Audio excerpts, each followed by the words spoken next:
Welcome back to this segment of Ask the Manager. I'm joined by Jack Wheeler, the Steuben County Manager.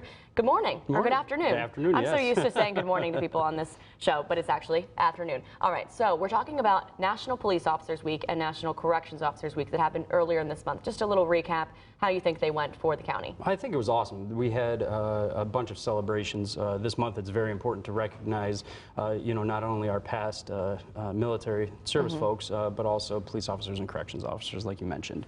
Our police officers, the Sheriff's Department, actually received a couple of unique awards this month as well up in Albany. They received the top Stop DWI award for county agencies.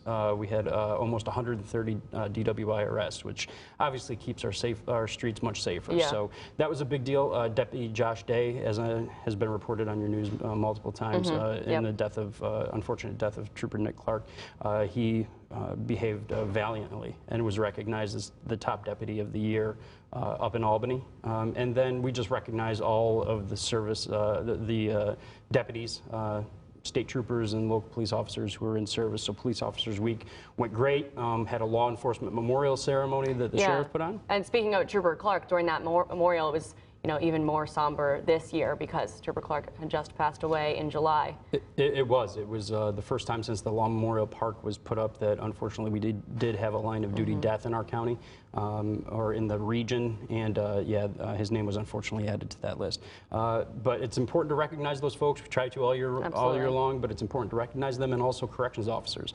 They play a huge part in the safety of our communities. We have nearly 100 corrections officers in Steuben County, and that doesn't go to count the other folks that work at the state corrections officers, state corrections facilities. So recognizing their service is important too. Yeah, and what's something that you want the public to know about corrections officers that they might not know?